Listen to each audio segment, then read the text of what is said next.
Essa é a palavra do nosso Deus. Simão Pedro, servo e apóstolo de Jesus Cristo. Aqueles que, pela justiça do nosso Deus, o Salvador, Jesus Cristo, receberam conosco uma fé igualmente preciosa. Graça e paz sejam multiplicadas a vocês pelo pleno conhecimento de Deus e de Jesus Cristo, o nosso Senhor. Amém, meus amados irmãos? É pela graça, é pela bondade, é pela paz de Cristo nós podemos passar mais uma semana guardados, protegidos, amparados por Ele. Nesse momento, quando nós ouvimos o prelúdio, ore ao Senhor, se coloque na presença de Deus, peça a Deus para que Ele venha falar ao seu coração, para que Ele venha ministrando na sua vida. Fale com Deus: Deus, eu não quero voltar ao meu lar da mesma forma que já saí. Eu quero voltar diferente, eu quero voltar renovado, eu quero voltar transformado. Olha só.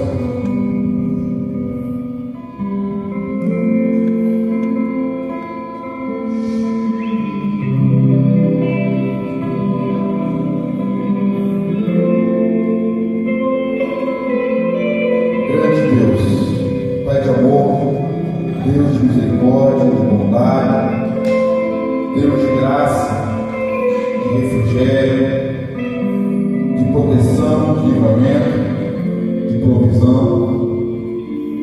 Deus que é Pai, que é bondoso, que é misericordioso, que é gracioso. Deus que concede a oportunidade de vida, de respirarmos, de sonharmos, de trabalharmos, a oportunidade de nos colocarmos diante do Senhor e rogar perdão pelas falhas que nós cometemos, pelos erros que nós fazemos, pelos deslizes a qual somos cometidos. Ó Deus, o Senhor concede a nós a oportunidade de nos prostrar diante do Senhor e reconhecer: Pai, somos frágeis, somos pequenos, somos fracos. A oportunidade de nos colocar na tua presença e pedir ao Senhor: faça de nós, faça em nós mudanças, para que possamos ser, sim, homens e mulheres transformados, lavados e remidos pelo Senhor, para que possamos ser, sim, novas criaturas em Cristo Jesus, para que possamos realmente vivermos, não somente vivermos, mas testemunharmos da mudança poderosa e genuína do Senhor em nossas vidas, para que possamos, sim, não somente falarmos, mas vivermos como igreja do Senhor, como discípulos do Senhor. Pai, em nome do Senhor Jesus, aqui estamos, me coloco em suas mãos, Deus Santo, o Senhor que aqui se faz presente, porque a tua palavra não mente, a tua palavra é genuína, é verdadeira, é poderosa, e ela fala, ela ministra, e ela mostra que o Senhor se faz presente no meio da tua igreja, no meio do teu povo, no meio dos teus filhos e filhas, no meio da congregação. O Senhor se faz presente entre nós, e o Senhor que conhece todas as coisas, passadas, presentes e futuro. O Senhor que tem o controle das nossas vidas, o Senhor que sonda o nosso interior, a nossa mente, o nosso intelecto, a nossa intimidade, o nosso íntimo, o nosso coração, as profundidades, as profundezas do nosso ser, a alma e espírito. Deus Santo, Senhor, que perante o Senhor não podemos esconder nada. A tua palavra nos garante que podemos subir na mais alta montanha e descer no buraco mais profundo e mais escuro, que ali o Senhor se faz presente. A tua palavra nos mostra que por mais que as ondas se revoltem contra nós, o Senhor tem o controle de todas as coisas. Nada escapa à tua vontade, nada escapa ao teu querer, nada escapa ao teu controle. Mas Santo joelhos, uns aqui. Coloca suas mãos em cada família, cada coração que pulsa nesse momento aqui nessa igreja. E aqueles que estão e que vão nos assistir, Pai, em nome do Senhor Jesus, ministra com graça, com poder, arrebentando as cadeias dos grilhões, transformando vidas, firmando passos, firmando compromissos, renovando a fé, fortalecendo, ó Deus, a nossa vida íntima com o Senhor. Em nome de Jesus, somos uma igreja que louva, que honra, que adora, que exalta, que confessa o Senhor Jesus como único e suficiente Salvador da nossa vida. Somos uma igreja remida, lavada e transformada e santificada pelo Senhor. Pai, em nome de Jesus, fale conosco, ouça a nossa oração, o nosso clamor, pois fazemos sim, em nome de Cristo Jesus, Deus entre nós, Deus conosco. Amém. Amém, meus amados irmãos. Alguns avisos, antes de começarmos o culto. No dia 7, meus amados irmãos, dia 7 de novembro, nós teremos a nossa assembleia. Então, como já está sendo avisado no grupo, eu estou sempre avisando, dia 7, quinta-feira, a partir das 7h30 da noite, nós teremos a nossa assembleia. Todos os membros estão convocados e intimados. Peço a compreensão de todos. Sei que alguns vão trabalhar, mas eu peço que, se puderem, quando chegar, vir para a Assembleia, Sônia, Val, se puderem, claro, será muito bem-vindos. Amém? E demais irmãos também. Dia 9, meus amados irmãos, de novembro, às 4 horas da tarde, no sábado, nós temos aqui na nossa igreja um bate-papo com o professor de jiu-jitsu, Juliano. Ele vai explicar, vamos conversar, os irmãos podem tirar dúvidas, questionamentos sobre o esporte em si, sobre o projeto que vamos iniciar para a honra e glória de Deus no próximo ano na nossa igreja. Então, ore por esse projeto, ore por esse encontro, por esse momento que teremos. Após o encontro, nós teremos um café da tarde, para também podermos conversar também e nos confraternizar. Amém, meus amados irmãos?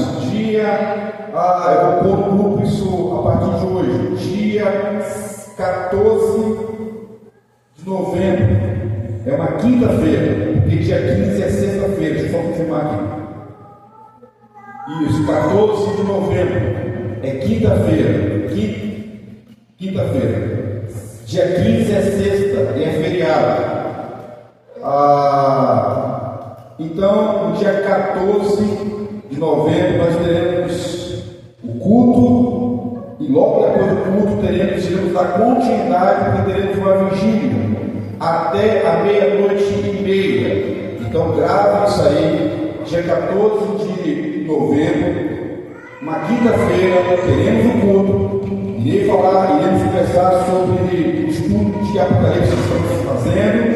Iremos dar sequência até a 00:30 com uma vigília de oração. Até 00:30, agora iremos encerrar. Você é o nosso convidado. Convide pessoas, convide conhecidos.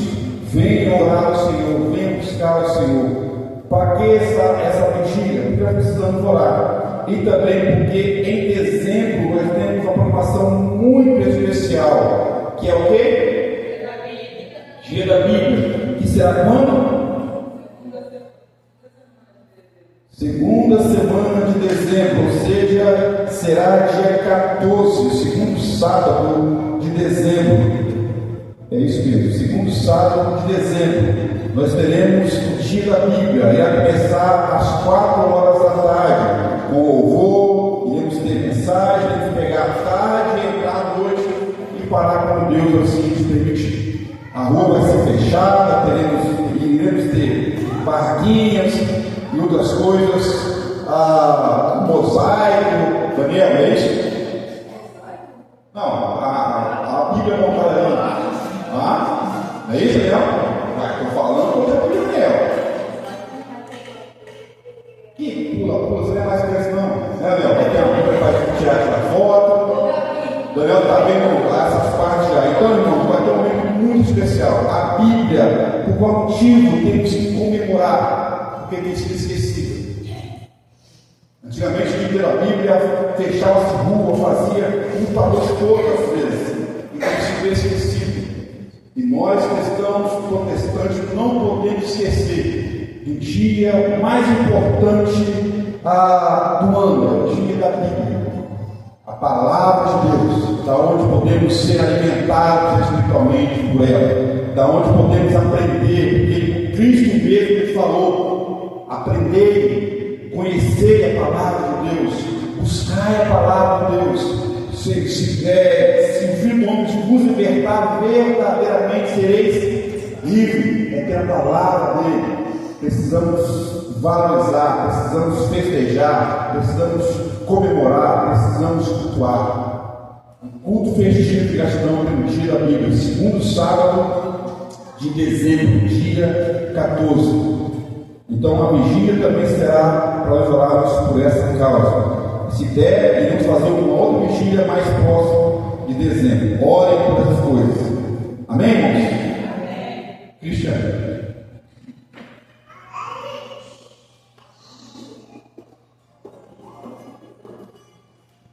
Boa noite, amados. Nosso momento missionário. Amém? Amém. Vamos colocar de pé. Quero saber quem é que lembra de como que se fala em Libras, Jesus transforma. Quem lembra aí? Como é que é? É só desse lado? Sofia, cadê o povo do lado de cá? Jesus transforma. Jesus transforma. Jesus transforma vidas sempre. Amém? Podem sentar. Nós vamos passar um vídeo aqui agora falando de um lugar aqui no Brasil aonde as mulheres não têm voz. Não é em outro país, gente. É aqui no Brasil onde as mulheres não têm voz. As crianças não têm infância. Elas são vendidas para se prostituírem, vendidas por suas famílias em troca de alimento. As mulheres que não podem dizer, não podem escolher se quer continuar tendo filhos ou não, elas têm que criar e criar. É questão de governo, é questão de política. Isso não importa. Isso é muito triste, porque é aqui no Brasil. E essas mulheres, essas famílias estão clamando por Deus. Elas estão clamando, pedindo oração nossa, para que nós oremos por elas, para que elas sejam libertas, para que essa família seja liberta, para que essa ilha seja liberta. Esse lugar é chamado Ilha de Marajó, fica lá no norte do Pará. O vídeo é curto, eu gostaria que vocês prestassem muita atenção, que vocês olhassem com um olhar de compaixão e graça por essa menina que está clamando, que precisa de Deus, que precisa que esse lugar seja liberto, para que as crianças sejam crianças, para que as adolescentes cresçam, estudem, que não sejam vendidas, que não sejam prostituídas. Isso é lamentável e é nossa responsabilidade orar, clamar ao Senhor por essas vidas, porque nós temos liberdade, nós somos libertos em Cristo. Nós podemos ler a palavra, nós temos essa liberdade de orar, de buscar. Nós podemos falar: não, vou ter 2 filhos, vou ter 3 filhos, eu vou estudar, eu quero ser alguém. E eles não têm. Pode se passar, Daniel.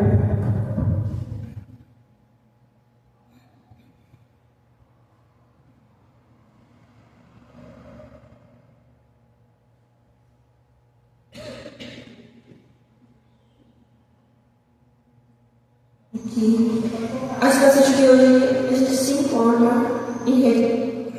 Oi pessoal, tudo bem? Hoje não tem beijo de bola porque hoje eu sou mais sério. Eu sou de Alajás, no Pará, sempre lembro do Marajó, o maior arquipélago de água doce do planeta. Vim falar para vocês hoje que as situações que hoje a gente se encontra em rede nacional. Essa realidade é totalmente diferente do que vocês podem imaginar, onde a mãe ela tem que ter vários filhos, até o marido dizer que está bom, ela não tem o livre-arbítrio de dizer eu não quero mais ter filhos, por conta que o tanto de filho que ela tem vai somar mais ainda no Bolsa Família, e se ela ser filho homem, com 5 anos de idade ela está tirando 10 reais e vai sair. É uma realidade que a gente vive, que dói no peito, que dói na alma. Só que, pelo fato da gente não ter assistência, da gente não ter visão focada para cá, isso acontece abertamente em qualquer lugar do nosso Marajó.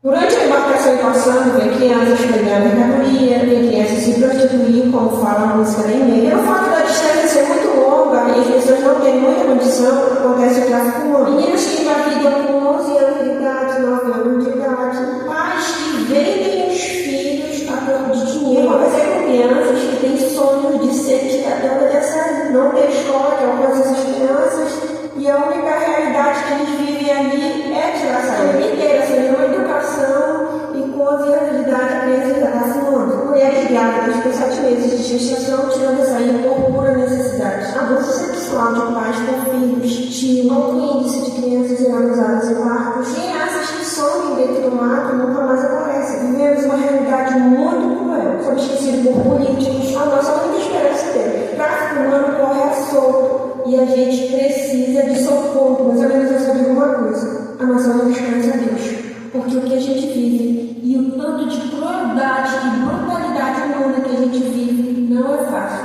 Então, deixa eu dizer vocês, meu apelo: olhem pelo nosso Marajó com o olhar de caridade, o olhar de esperança, onde os abusos, onde o tráfico humano, onde a exploração sexual acaba. Nosso Marajó precisa de você.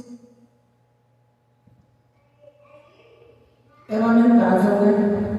Isso doeu profundamente no meu coração, porque hoje nós, às vezes nós não valorizamos, né, o que a gente tem. Eu vou pedir a irmã assim que ore neste momento, depois eu vou pedir o Flávio que ore neste momento e a Ju que inicie orando neste momento, clamando por essa ilha, por essas pessoas.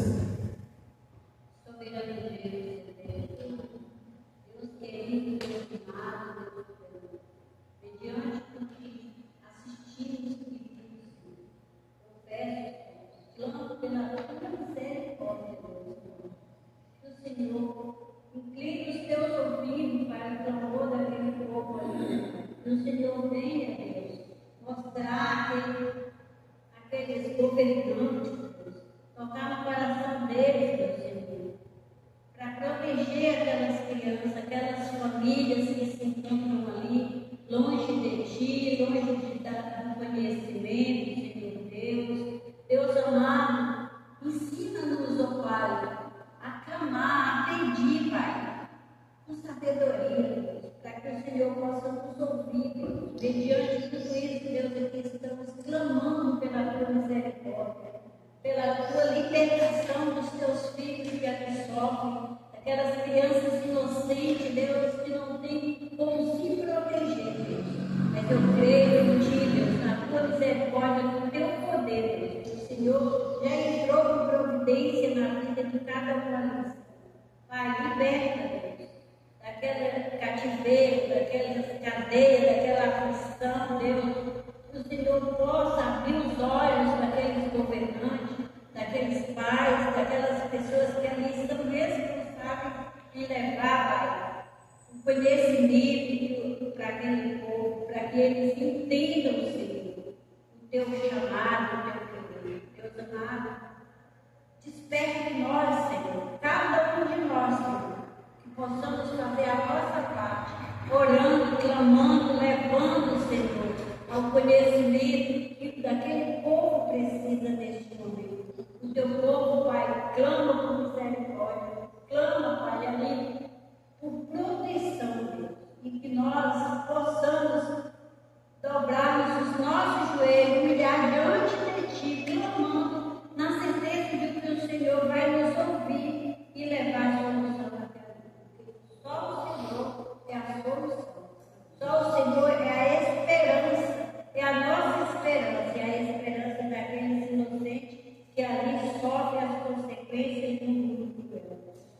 entrego cada um em tuas mãos, que a tua vontade seja feita na vida de cada um, em nome de Jesus.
Amém. Só mais uma última coisa. Eu entreguei os carnezinhos para sorteio da rifa. Sorteio de uma linda cesta de chocolate. É para cada família vender essas rifas, onde nós vamos arrecadar o dinheiro para missões. E missões envolvendo aí essa ilha de Marajó também. Então essa rifa, tem 20 folhetinhos, né? E cada um vocês podem vender R$5. né, ou de acordo com o que você tocar no seu coração aí. Ainda tem mais 3 carnezinhos ali para quem quiser pegar mais. Amém. E dia 31, quinta-feira agora, nós vamos receber um casal de missionários aqui indígenas. Eu gostaria que toda a igreja estivesse aqui para receber esses missionários, porque eles vão contar o que Deus tem feito nos campos aí. Deus tem feito maravilhas, eles vão falar dessas maravilhas, vão falar das dificuldades que eles têm, mas que o Senhor Jesus vai abrindo as portas através de nossas orações. Convide um visitante para vir aqui, ouvir das bênçãos que o Senhor tem feito através da vida deles. Eles são indígenas, são plantadores de igrejas, né? E estarão aqui quinta-feira às 19h30. Conto com toda a igreja aqui para poder estar juntamente com eles, vendo o que Deus tem feito aí nos campos. E eles estão lá da Amazônia, né, pessoal? Amém.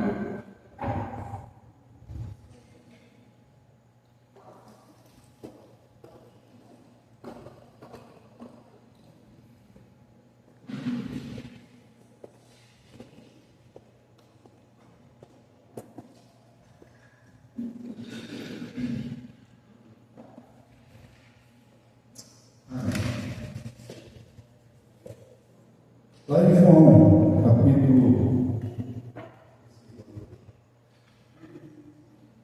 3, esqueci, a minha porta, verso 17 ao verso 21.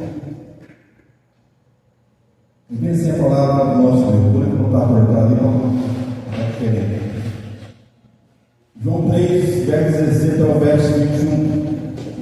Porque Deus tanto amou o mundo, que deu seu Filho unigênito, para que todo aquele que nele crê não pereça, mas tenha a vida eterna. A igreja.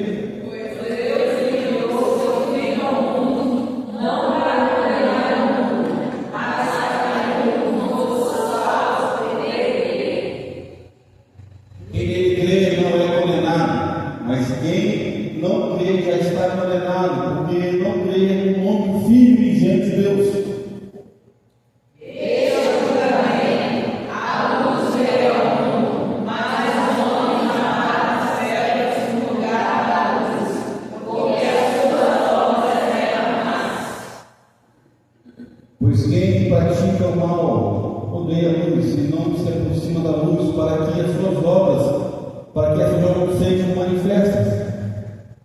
Quem, porém, pratica a verdade, vem para a luz, para que se veja claramente que as suas são realizadas por intermédio de Deus. Glória a Deus.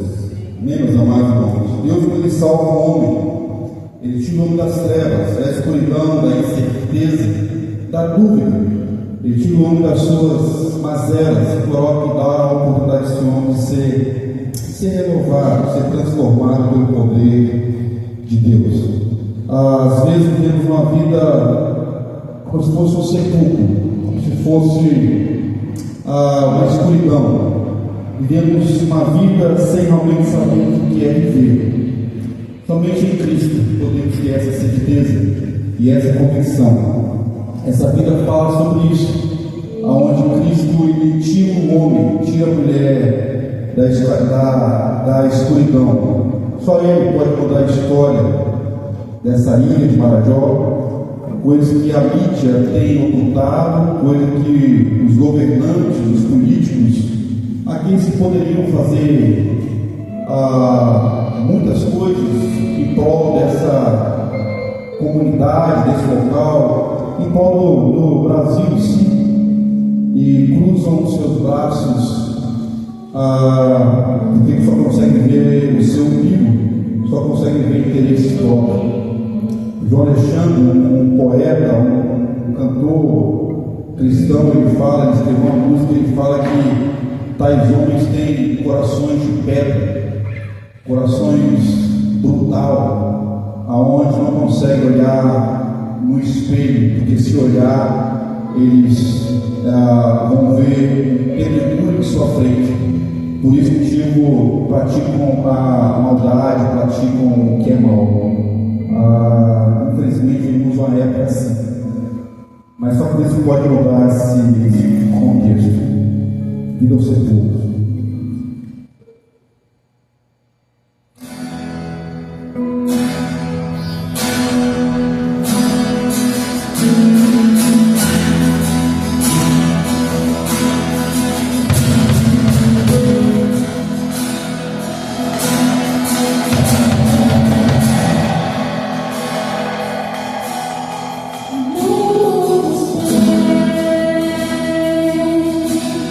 You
Só Ele pode mudar a história, só Ele pode mudar o nosso Brasil, esse contexto. Vamos ficar em pé.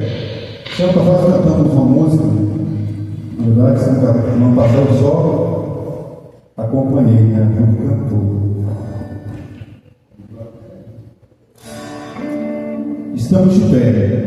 Essa é uma música, é uma realidade da história da igreja. Às vezes, nós não entendemos o porquê de ser igreja, né? Qual o significado do significado da igreja? Pertence a Deus, foi criada por Deus, foi ganhada, conquistada por um alto preço de Cristo Jesus na cruz do Calvário. A igreja pertence a Deus, é de Deus.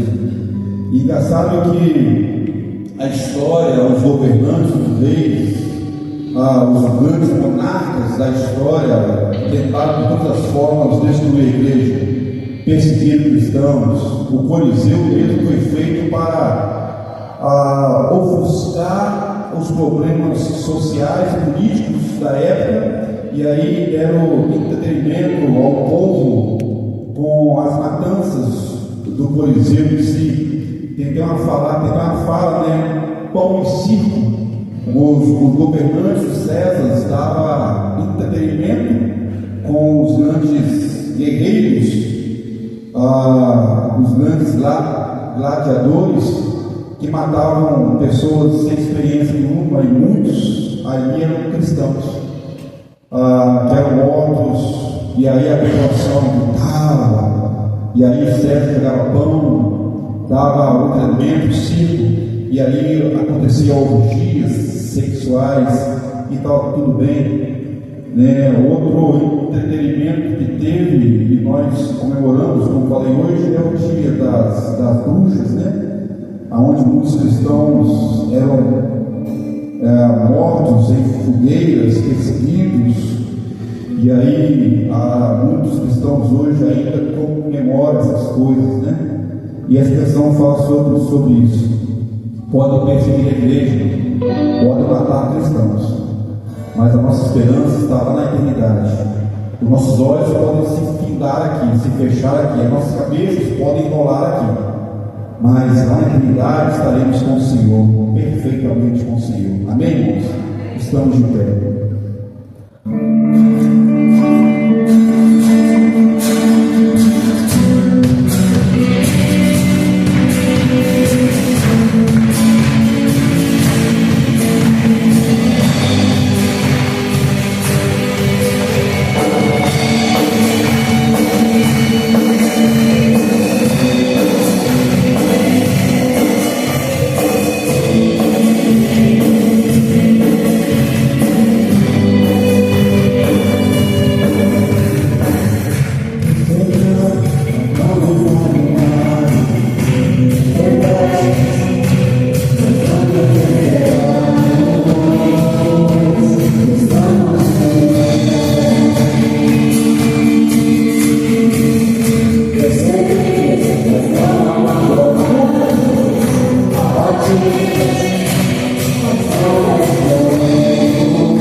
Pode perseguir quem tem vontade, mas em nome de Jesus iremos permanecer de pé. Amém, irmãos? Iremos passar um dia. Isso é fato, todos nós um dia iremos passar, mas a igreja do Senhor irá prevalecer em pé, acontecer. E por mais que ela se finda aqui, mas lá na eternidade estaremos unidos em Cristo Jesus, e lá ninguém pode nos separar. Glória a Deus. Pode se sentar.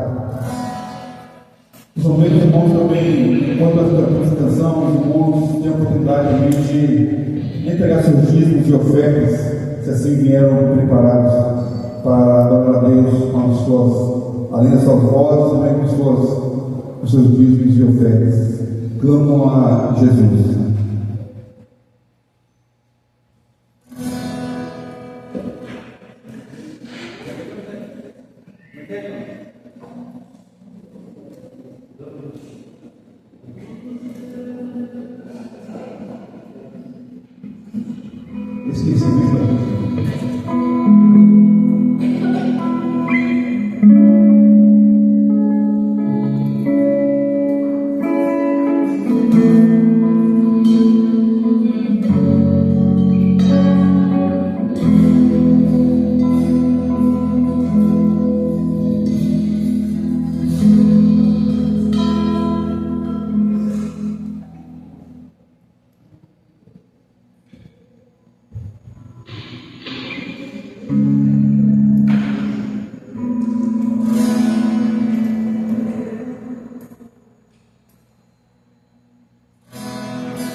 Abra sua Bíblia na palavra de João, capítulo 9.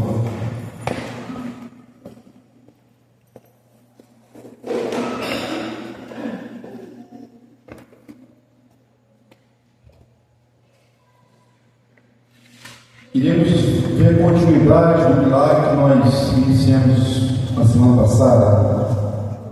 Eu falei, é impossível nós estudar somente milagre em si,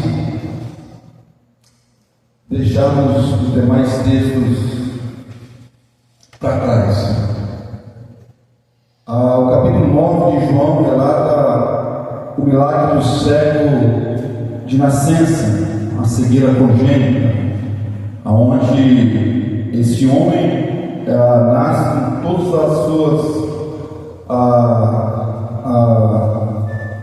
os seus órgãos para assim poder enxergar os nervos, nasce com defeitos defeituosos, nasce sem. Alguns pessoas falam que nasce sem nada, e aí, devido a essas questões, ser impossível a sua cura em si. Então é muito fácil nós avaliarmos somente o milagre e esquecermos das consequências que o milagre trouxe para esse homem, também traz para nós, nos nossos dias, diante da sociedade, diante das famílias, em si. A João fica brava comigo, eu fico repetindo em si, eu logo repetindo em si. Não é porque é um texto da palavra. Mania, vou parar. Então, Jesus ele chega em um momento de extrema dificuldade em si, não para ele, mas o que cercava Jesus em torno dele. Vimos logo no início do capítulo 9, verso 1 até o verso 12. Eu trabalhei com os irmãos 5 pontos sobre esse milagre, né? Vimos a questão do dilema, verso 1 e verso 2 do capítulo 9 de João. Depois do dilema, vimos a questão do propósito, verso 3 ao verso 5. Vimos a cura em si, como Jesus fez. E eu falei que algumas pessoas querem se prender o porquê que Jesus fez lama, cuspiu e fez a lama ali em si, porque ele quis fazer. Jesus ele não fazia milagre de uma forma única, como as pessoas hoje falam, né? O milagre tem que ser feito assim. Não, Jesus é o dono do milagre. O milagre é prover dele. Ele provê o milagre como ele quer, na hora que ele quer, na forma que ele quer, na vida de quem ele quer, na igreja que ele quer, na família que ele quer, na nação que ele quer, no contexto que ele quer. Ou seja, o milagre não está nas mãos da humanidade, não está nas mãos do pastor, não está nas mãos do padre, não está nas mãos do papa, não está nas mãos do arcebispo, não está nas mãos do ser humano nenhum. Por mais que alguns hoje em dia querem ser detentores do milagre, né? Querem se auto-reticulam os provedores do milagre. Milagre não está nas mãos do ser humano. Milagre está nas mãos de Cristo Jesus, do Deus eterno. Milagre está nas mãos, sai das mãos de Deus para fazer o propósito dele, para romper com os dilemas, para fazer o propósito de Deus aonde ele quer, na hora que ele quer. Vimos também no capítulo 9, verso 8 ao verso 10, que depois do milagre, depois da cura, veio o questionamento. Os vizinhos, aqui se conheciam esse homem e falavam: não é esse o ceguinho? Não é esse aquele colega cego que cresceu e ficava a mendigar, a pedir esmola? Não é esse aquele ceguinho que nós jogávamos pedra nele? Adivinha quem é? Adivinha quem é? Não é esse? E alguns falavam assim: olha, é ele mesmo. Outros falavam, verso 8 ao verso 10 está mostrando isso aí. Outros falavam: não é ele não, mas parece com ele. Ou seja, não é ele mesmo. Após a cura, vem os questionamentos. Eu falei o primeiro questionamento. Mas também, meus amados irmãos, o verso 10 ao 12 vai mostrar que esse homem curado, diante desse questionamento dos seus conhecidos, da sua família, dos questionadores, ele fala: não, sou eu mesmo, sou eu, aquele ceguinho que vocês ficavam zoando de mim, sou eu mesmo. O tema do capítulo 9, que eu trabalhei semana passada, foi o homem chamado Jesus, das trevas para a luz. Mas hoje eu vou trabalhar um subtema dentro desse tema, o homem chamado Jesus, sim.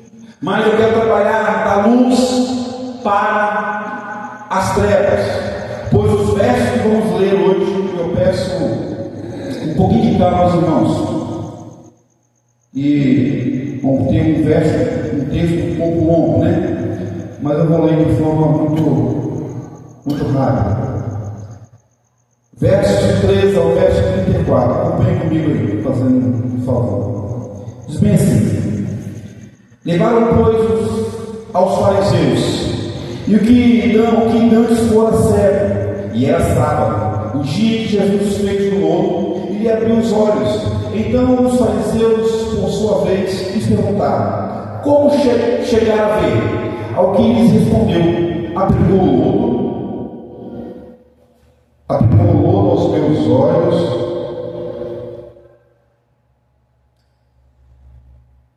Amém. Aplicou o lodo aos meus olhos, lavei-me e estou vendo. Por isso alguns dos fariseus disseram: este homem não é de Deus, porque não guarda o sábado. Diziam outros: como pode um homem pecador fazer tamanho sinal? E houve dissensão, houve divisão entre eles. De novo perguntaram ao cego: que dizes tu a respeito dele, visto que te abriu os olhos? Respondeu ele: que é profeta. Não acreditaram os judeus que ele fora cego e que agora via, enquanto não chamaram seus pais e os interrogaram: é este o vosso filho, de quem dizes que nasceu cego? Como pode ver agora? Então os pais responderam: sabemos que este é o nosso filho, que nasceu cego, mas não sabemos como vê agora, ou quem lhes abriu os olhos, também não sabemos. Perguntai a ele, idade ele tem para falar por si mesmo. Isso disseram seus pais, porque estavam com medo dos judeus. Olha a terrível tragédia da religiosidade. Estavam com medo dos judeus, pois estes já haviam acrescentado e assentado que se alguém confessasse a Jesus ou Cristo, este fosse expulso da sinagoga. Por isso é que disseram os pais: ele tem idade. Interrogaram. Então chamaram pela segunda vez o homem que fora cego e disseram: dá glória a Deus, nós sabemos que este homem é pecador. Ele retrucou: se é pecador, eu não sei. Uma coisa eu sei, eu era cego e agora vejo. Perguntaram-lhe, pois, quem te fez ele? O que te fez ele? Como te abriu os olhos? Ele lhes respondeu: já vos disse, e não entendeis porque quereis ouvir outra vez? Porventura quereis vós também tornar-se seus discípulos? Então os julgaram e disseram: discípulo dele és tu, mas nós somos discípulos de Moisés. Sabemos que Deus falou a Moisés, mas este nem sabemos de onde é. Respondeu o homem: nisto é de estranhar que vós não sabeis da onde ele é, e contudo me abriu os olhos. Sabemos que Deus não atende a pecadores, mas, pelo contrário, se alguém teme a Deus e pratica a sua vontade, a este atende. Desde que há mundo, jamais se ouviu que alguém tenha aberto os olhos de um cego de nascença.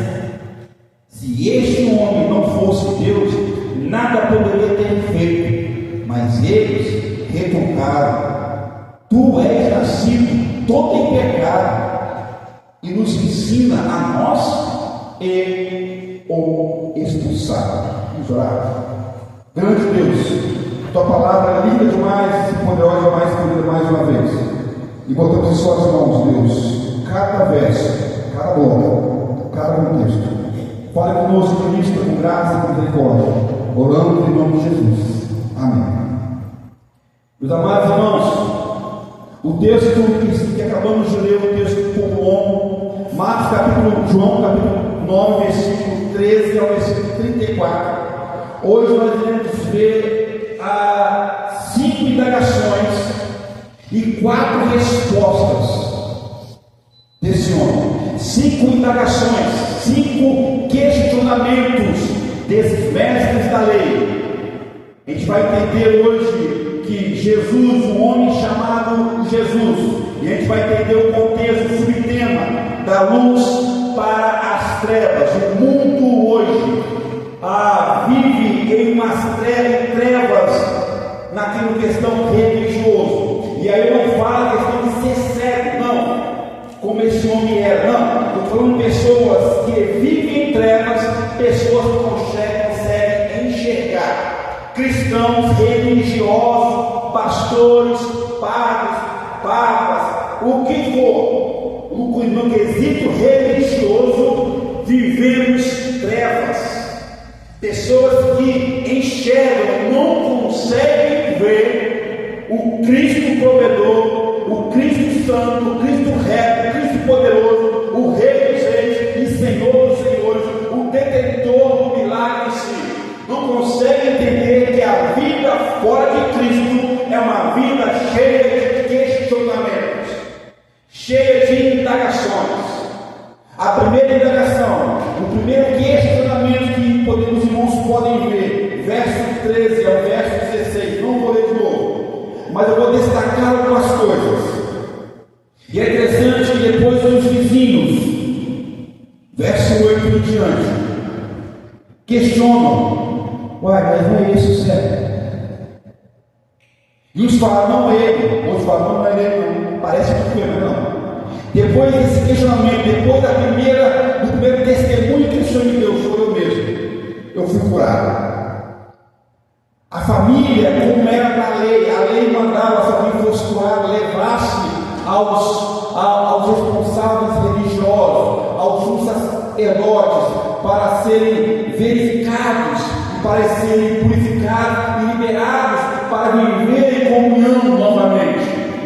E eles fizeram essa regra pontual da lei, levar esse nome até os mestres da lei, até os fariseus, até os sumos sacerdotes, para que ele fosse averiguado, para que ele fosse vistoriado, para que ele fosse liberado a viver uma vida em comunhão na sinagoga, em comunhão na igreja, para poder participar do banquete da ceia do Senhor, para poder festejar, para poder se alegrar a sua nova vida, nova história, agora enxergando. Mas a cegueira da humanidade, por mais que você enxergar, entre aspas, mas homens cegos não conseguem ver o Deus da graça, o Deus de misericórdia. O verso 15, o verso 13 em diante, esses homens vão falar assim: indagaram ele aqui, mas como você pode ver? Como você pode enxergar? Como isso aconteceu? Esse homem colocou você no sábado, e no sábado não é lícito fazer milagre nenhum, não é lícito trabalhar. Homens cegos que vivem em cima de regras banais. O verso 15 nos fala bem assim: então os fariseus, por sua vez, lhe perguntaram, primeira indagação, primeiro questionamento: como chegaram a ver? Como que isso aconteceu? Você era de nascença, não tinha as suas funções. Como? E aí o homem responde. A primeira indagação: religiosos que não creem em Deus. O homem responde: eu era cego, sim. A esposa desse homem, meus amados, é um testemunho. Ele vai, e é um testemunho em expansão, em crescimento, para ver que as respostas dele vai sendo cada vez mais profunda. Ele vai tendo uma maturidade espiritual muito rápida. A resposta desse homem que outrora cego vai ser cada vez mais profunda. Na primeira parte responde assim: olha só, respondeu ele, aplicou o lodo em meus olhos, lavei e estou vendo. Uma resposta rápida e direta. A indagação, como vocês veem? Por quê? Porque esses homens, a indagação deles, o questionamento deles, são os homens religiosos que não creem em Deus. Queridos, não basta eu ser religioso, não basta eu estar na igreja, não basta eu ser membro de igreja, não basta eu tocar, eu cantar, isso não basta para Deus. Se eu não creio nele, e como eu sempre falo, creio em Deus, ele é dinâmico, ele me leva a mudanças de vida, ele me leva das trevas para a luz. Esses homens religiosos que eram responsáveis por ensinar a lei de Deus, viviam da luz para as trevas. Eles abandonaram a luz, como lemos no texto hoje, João capítulo 3, não querem ficar na luz, porque não querem que seus pecados, que seus erros sejam vistos. Então preferem viver nas trevas. Nessa época era assim, e hoje também não é diferente. A humanidade de hoje prefere viver em trevas. Por quê? Porque não querem ser conhecidos, não querem que suas mazelas, que seus pecados, que seus orgulhos sejam vistos. Eles não entendem, meus amados irmãos, a religião de hoje, as igrejas de hoje, seja ela protestante ou não entendem que para ter cura é preciso ser visto. Se não for ser visto, se não for visto, se não for achado por Cristo, é impossível ter cura. É impossível largar as minhas mazelas, é impossível largar os meus erros, as minhas falhas, as minhas fraquezas, se eu não me aproximar da luz de Cristo. E ele fala: aquele que está na luz é curado por mim. Mas os homens, os religiosos, não querem viver na luz, porque a luz vai mostrar realmente quem são. O primeiro questionamento. O segundo questionamento está no verso 17 ao verso 18. A segunda indagação, o segundo questionamento, dúvidas que provam a cegueira dos bons. Você pode ver aí, o verso 17 e o verso 18, dúvidas que provam, que comprovam que realmente esses homens que se acham bons são cegos. Olha o que diz o verso 17, olha o que diz. Primeiro verso 16, devido ao testemunho desse homem, fez lodo, aplicou, estou vendo, houve uma divisão entre os religiosos, entre os fariseus, os mestres da lei e os sacerdotes, entre os pastores, entre os papas, entre os bispos, entre os arcebispos, entre os diáconos, entre os líderes, entre as igrejas. Houve uma divisão. Peraí, olha só, a gente não pode falar que esse cara não era de Deus, porque ele fez um milagre inquestionável. Não é assim. Houve a divisão, está falando no verso 16. Houve divisão, dissensão entre eles, entre os bons. Mas no verso 17, de novo, eles indagaram, eles perguntaram ao céu: que dizes tu a respeito dele, visto que te abriu os olhos? Queridos, essa indagação é de dúvida. Essa indagação de questionamento, de dúvida, provam que tais homens, tais religiosos, tais membros de igreja são cegos. Não entenderam a luz de Cristo, não entenderam a glória de Cristo, não entenderam Cristo ressurreto, não entenderam que a cruz está vazia, que o túmulo está vazio. Não entenderam que Cristo subiu ao céu, mas ele retornará. Não entenderam que Cristo reina a partir de todo sempre. Não que ele vai começar a reinar, como nós estudamos em Apocalipse capítulo 5, capítulo 4, 5. Cristo reina desde sempre e continuará reinando, e ele retornará reinando. Pessoas religiosas vivem uma cegueira espiritual e se acham bons.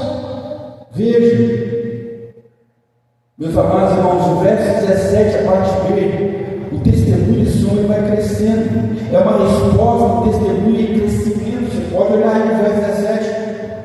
Ele responde a esses homens com uma resposta muito poderosa. Ele pergunta: quem dizes tu que ele é? Olha na primeira, ele é tricolor. Olha a segunda, que é profeta, respondeu ele. Ele vai ter um crescimento espiritual. A resposta dele vai chocando esses homens cada vez mais. E quanto mais choca, por quê? Porque o milagre que Deus faz na vida do homem, o ser humano não pode ter o conhecimento. Porque o texto que nos mostra que tais homens são cegos, homens bons, que se diziam bons, cegos, duvidam de Deus. E o homem responde a eles ponto a ponto. Quer que eu fale? Ele é profeta. Ele mandou eu fazer, eu fiz, e aqui estou claro. Ele mandou eu fazer, e eu fiz, aqui estou perfeito. Ele mandou eu fazer, e eu não duvidei, simplesmente eu obedeci e fiz. Não basta estar na igreja, não basta fazer os compromissos, é preciso realmente conhecer Jesus, conhecer Deus. Indagações vivem na vida de homens que ainda não compreendem, e homens que eu falo no sentido geral, a humanidade em si. A terceira indagação que nós podemos ver nesses versos, agora está no verso um pouco maior, verso 19 até o verso 23. A terceira indagação, o terceiro questionamento desses homens que se diziam bons, dúvidas que corrompem e destroem a família. Não bastava ele questionar sobre esse homem, não bastava ele chamar esse homem e botar esse homem à prova, e eles ouviram o testemunho desse homem. Olha só, ele fez lodo, mandou lavar-se no tanque de Siloé, que significa enviado, o enviado do Senhor, o enviado de Deus, Cristo, mandou eu me lavar aquela água que se dizia enviado, e eu estou vendo. E eles davam de novo, ele fez ele é profeta. E agora não bastasse isso, eles para conter, para trazer a família e haver divisão, queridos irmãos. O cristão, o religioso, que não tem certeza de quem é Cristo, ele vai fazer destruição na família. Sabe o motivo? Porque religiosidade se transforma em fanatismo. E fanatismo nunca foi aprovado por Cristo, nem no Antigo Testamento, pelos profetas, por Deus, e nem no Novo, por Cristo e seus discípulos. A religiosidade cria homens e mulheres fanáticos. A religiosidade vai gerar dúvidas que vai corromper o bom andamento das famílias. Já viu na sua família? Já viu uma família assim? Um membro de família falando assim: vocês vão tudo para o inferno, porque vocês estão longe de Deus. Eu sou uma pessoa diferente. Já viu? Uma pessoa que se acha juiz de própria causa.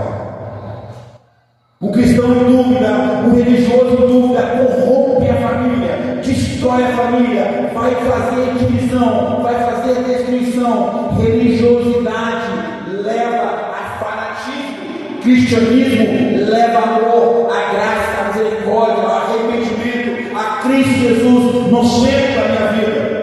Religiosidade não. As dúvidas corrompem, destrói a família. Está aqui no verso 19. Chamar os pais, aqui, pai e mãe. Deixa eu perguntar a você: quem é que esse homem que se dizia cego de nascença, cegueira congênita, nasceu sem nada, só a boca branca lá, e dizia que era cego, e agora ele está vendo? Realmente ele é filho de vocês? Realmente ele era cego? E aí os pais, com medo, porque os fariseus, os mestres da lei, os sumos sacerdotes botaram uma regra. Está aqui nos versos 20, 22 e até os 3 e o 23. A regra é o seguinte: todo judeu que confirmar, que proclamar, que reconhecer que Cristo é Jesus, é o Filho de Deus, é o enviado, é o Messias, todo aquele que falar com os seus lábios que é o Messias, será expulso da sinagoga. sinagoga, não poderá mais fazer parte dos cultos, não poderá mais cear, não poderá mais estar guardado, amparado pela proteção da sinagoga, das igrejas, não poderá mais receber os benefícios que a igreja pode prover para ele. Então, se o homem, a família, testemunhar desse Cristo, ele será expulso. Então, os pais desse homem cego, com medo da repreensão, com medo do castigo, eles respondem frio e direto: realmente ele é nosso filho, cremos mesmo nele, ele é nosso filho, mas não sabemos como ele ficou cego, como ele ficou curado. Uma coisa eu sei, é o nosso filho, ele era cego e agora está vendo. Agora, quem fez, como fez e que dia que fez, não sabemos. Pergunta para ele. Os pais tiram de si a responsabilidade. Pergunta para ele, porque ele já é maior de idade. Por volta de 40 e poucos anos de idade tinha, segundo alguns estudiosos. Pergunta para ele já é responsável por si mesmo. Eu não quero, eu e minha esposa não queremos, a nossa família não quer ficar responsável, ser responsabilizado. Abre o Guilherme, esse aqui, melhor. Acho que a barriga acabou, né?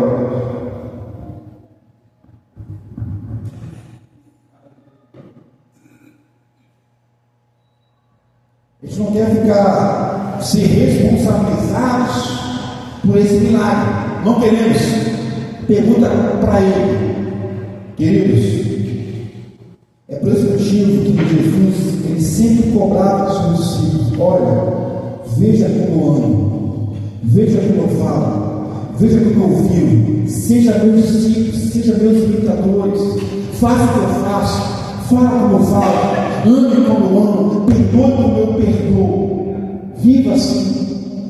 É por esse motivo Jesus ensinava de forma muito direta.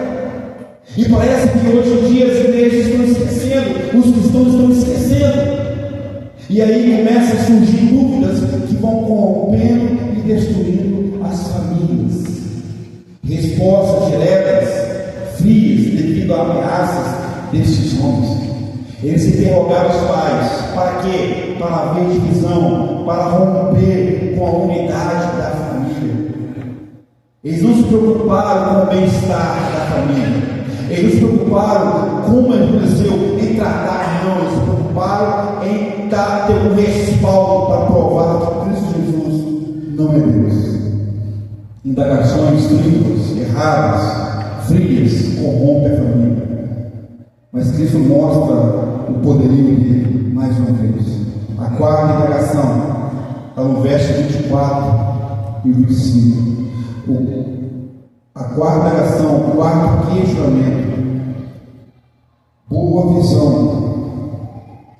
mas não conseguiam enxergar a glória de Deus. Eles estavam vendo tudo. Eles viram Jesus fazer um milagre, vários milagres. Eles acompanharam passo a passo aonde Cristo ia. Eles acompanhavam os ensinos de Jesus. Eles estavam vendo os atos de mãos. Cego não é aquele que não pode ver. Cego não é aquele que é antigo, né? Eu vou usar a palavra antigo. Cego não é aquele que nasceu cego, não. Cego, o pior cego de todos, melhor dizendo, né? O pior cego deles é aquele que consegue enxergar, como eu estou enxergando Ismael lá na porta. O pior cego de todos é aquele que consegue enxergar, mas não consegue ver o caminho errado que estão vivendo. Mas não conseguem enxergar o caminho de trevas que estão andando, mas não conseguem enxergar o campo minado que estão caminhando, aonde o cada passo que eu dou explode uma bomba, e aí vem as crises, e aí vem as dificuldades, e aí vem as batalhas, e aí eu vou culpando: é culpa disso, é culpa daquilo, é culpa do sistema, é culpa disso, fulano, é culpa de Deus. Pior cego é esse.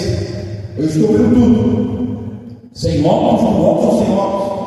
Eu estou vendo, mas não consigo enxergar a glória de Deus. Esses homens, esses fariseus e mestres da lei, tinham os melhores manuscritos em suas mãos, liam todos os dias as leis e não conseguiam enxergar o Rei da Glória à sua frente. E questionavam eles, em si.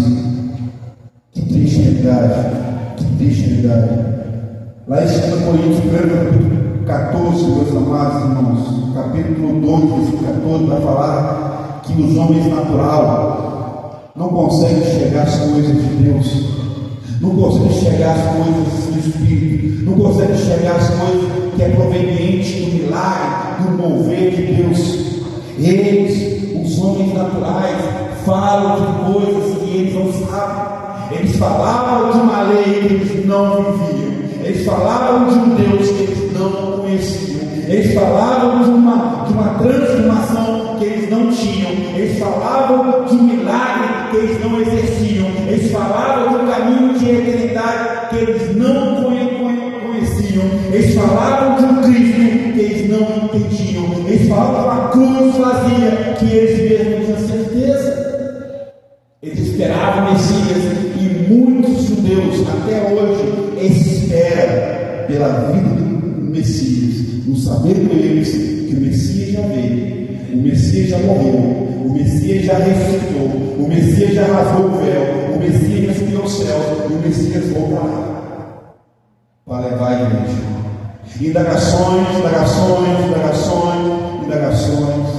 Indagações que não conseguem enxergar a glória de Deus.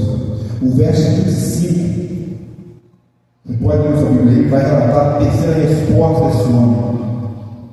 Agora com mais profundidade.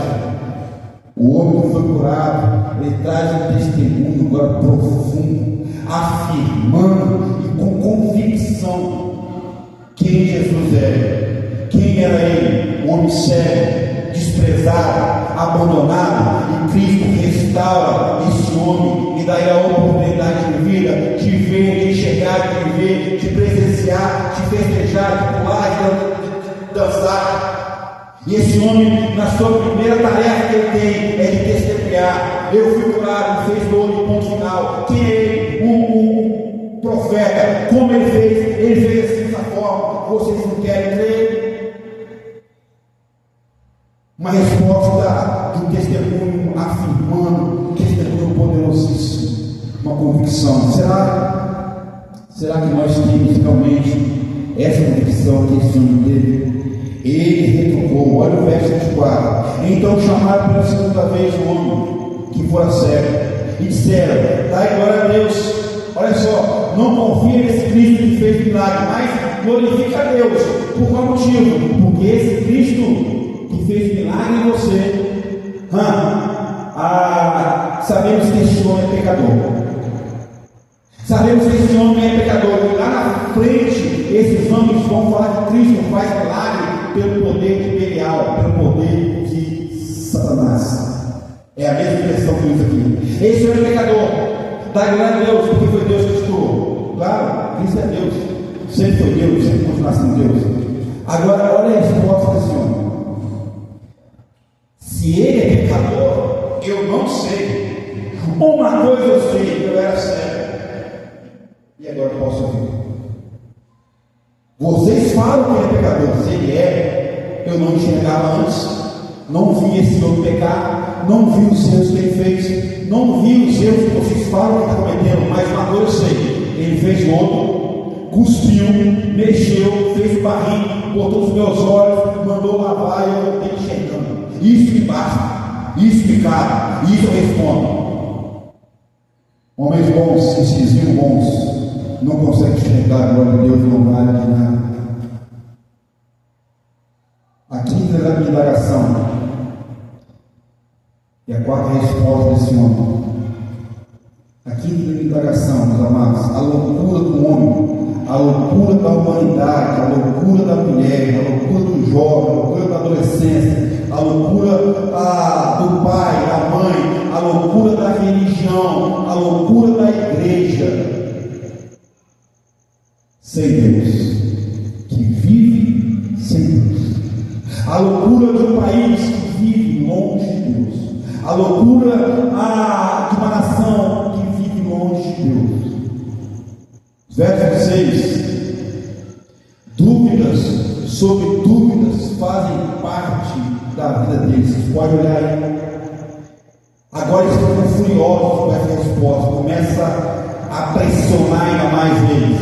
Gira dúvidas sobre dúvidas sobre dúvidas. Porque vive em trevas. E uma pessoa em trevas não consegue ver o que está pisando. Não consegue ver aonde está o buraco. Não consegue ver o caminho certo. Uma pessoa que vive em trevas não consegue enxergar um palmo no seu nariz. E acham elas que estão certas. É aquele ditado muito antigo: cegos guiando cegos. Não vai dar resultado bom. Não vai. Vai gerar dúvidas. Como fazer? Como aconteceu? Quem é isso? Como se provar? Dúvidas sobre dúvidas. A loucura da humanidade que vive em um contexto religioso, mas sem Deus. O verso 24, 27 mostra a quarta resposta desse homem. Agora, esse homem ele está passando por um processo agora, podemos dizer, de pós-graduação espiritual. Ele fez o fundamental, primeira resposta. Aí depois ele fez a prova do Enem, na segunda resposta, que é profeta. Passou na prova do Enem, está cursando agora a primeira faculdade dele, na terceira resposta dele. Eu era cego e agora ponto estou vendo, isso assim basta. Agora, a quarta resposta desse homem, meus amados irmãos, ele já está numa maturidade de pós-graduação, que responde de uma forma evangelística em si, e belíssima. Olha o que ele fala no verso 27, olha só: ele, cego, lhes respondeu: já vos disse, e não entendeste. Por que quereis ouvir outra vez? Porventura quereis vós também tornar-se os seus discípulos? O homem testemunha, o homem evangeliza. O testemunho dele não é mais frio, raso, não é mais ou menos, ele é profundo. Olha só, eu já vos disse, eu já anunciei você, eu já testemunhei vocês que o Cristo falou, fez novo no chão, botou os meus olhos, mandou lavar, eu estou vendo. Aonde está? Eu não sei onde está. Eu sei uma coisa: ele me deu uma ordem e eu cumpri essa ordem. Eu obedeci o que Cristo me mandou fazer, e ponto final. E o milagre aconteceu. Já vos disse várias vezes, vocês não querem ouvir, irmãos. A Bíblia é fantástica. Quando a Bíblia fala que o cristão, que a igreja, não pode desperdiçar pérolas, jogar as palavras ao ar para porcos. É exatamente isso. O homem cego mostra para nós: eu já cansei de falar com vocês, estou vendo. Eu era cego e pelo poder dele eu estou vendo. Vocês querem ser discípulos dele? Um testemunho evangelístico para esses homens. Mas a mente vazia, a mente turbada pela escuridão das trevas, um coração longe de Deus, uma alma, um espírito distante de Deus. Versos 28 ao 29.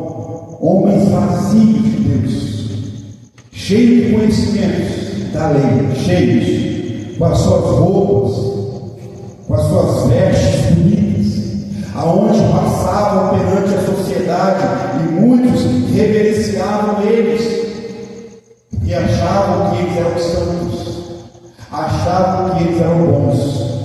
Parece os nossos dias, né? Homens religiosos, pastores, ministros, igrejas suntuosas, belíssimas, padres, e suas togas por aí fora, onde as pessoas passam e se debruçam. Aqui,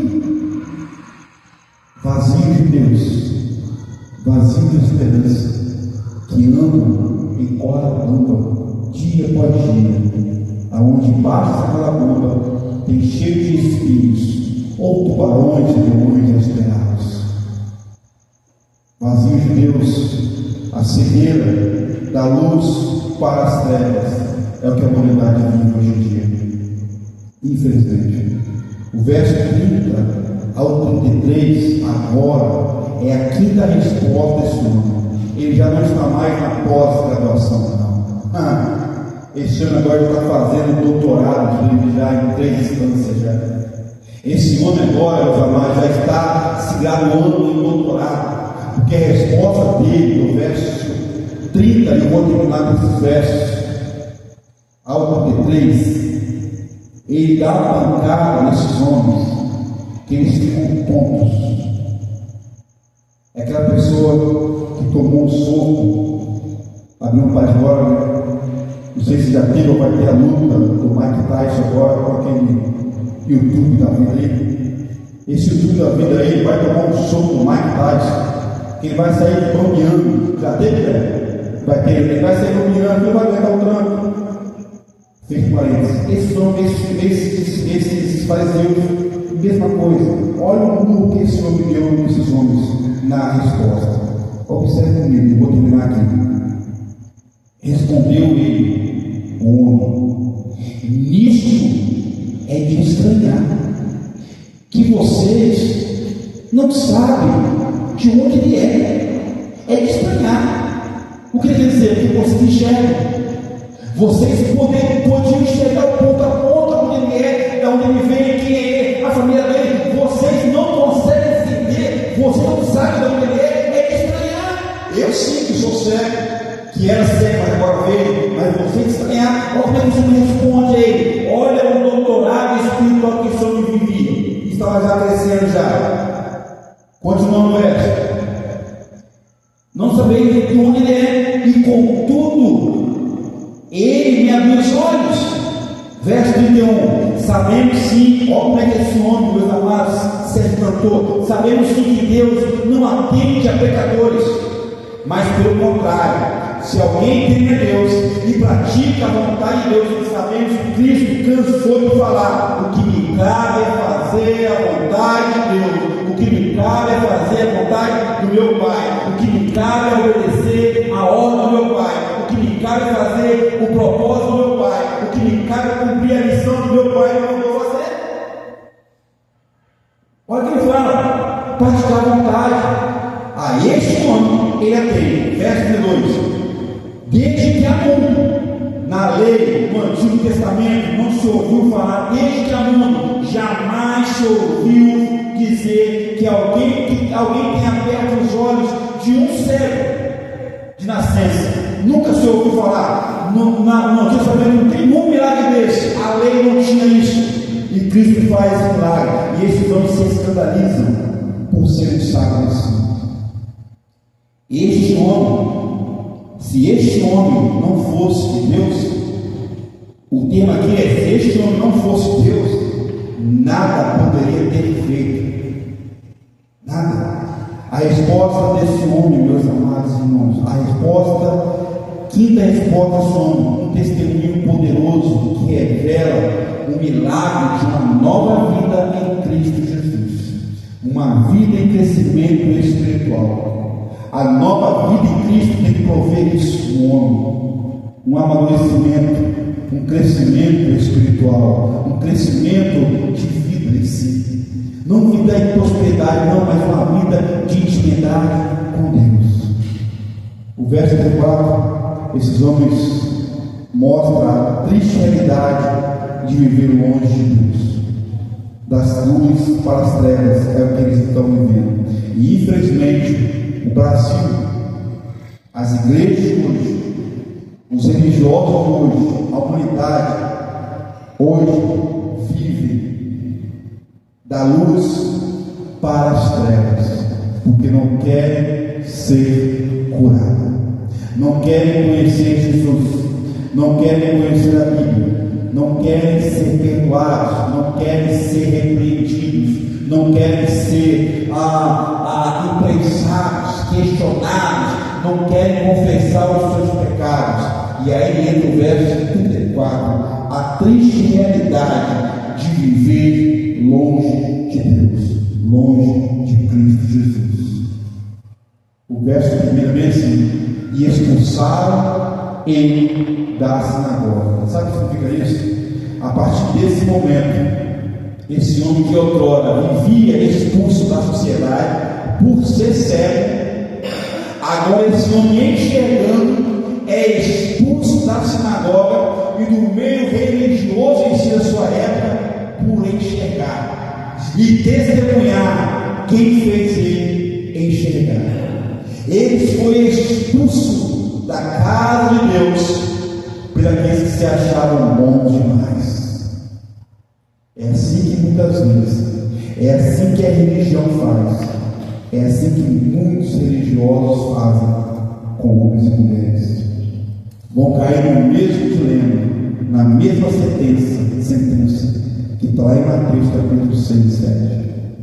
No último dia, muitos virão até Deus: Senhor, fizemos isso aqui, e Deus vai olhar e falar: não conheço vocês.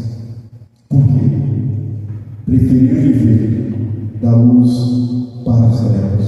Escondidos achavam eles em Deus, mas de Deus não podemos esconder nada. Amém, irmãos?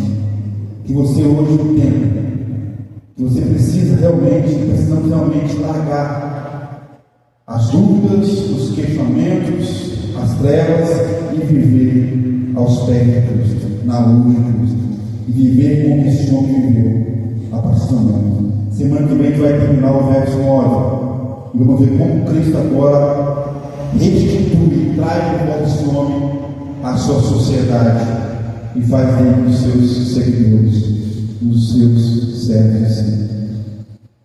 Que Deus nos abençoe, que possamos aprender realmente viver uma vida centrada em Deus, confiando em Deus e testemunhando a Cristo Jesus em todo momento na nossa vida. Vamos orar. Pai Santo, Deus grande e poderoso, te agradecemos pelo teu cuidado, pela tua bondade e por provar para nós que tu és Deus acima de todos.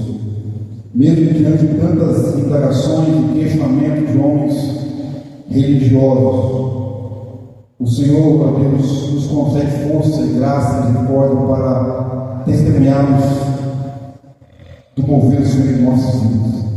Botamos suas mãos a cada um dos passos, nos ensina, ó Deus, a vivermos para a honra e para a tua glória. Não queremos viver, ó Deus, a tatear como cegos. Não queremos, ó Deus, viver em uma vida de escuridão, afastados do Senhor, mas queremos viver na tua luz, na tua presença, na tua graça, na tua misericórdia. Dá-nos ensinamento, ensina-nos, orienta-nos, capacita-nos para a honra e para a tua glória. E agora, Deus, clamor de Deus, o eterno e poderoso Pai, que a graça poderosa de Cristo Jesus e que as doces poderosas consolações do Espírito Santo de Deus estejam sobre as nossas vidas e a nossa família, sobre a tua igreja, hoje e para todos sempre. Amém e amém. Deus abençoe a todos. Vão em paz em nome de Jesus.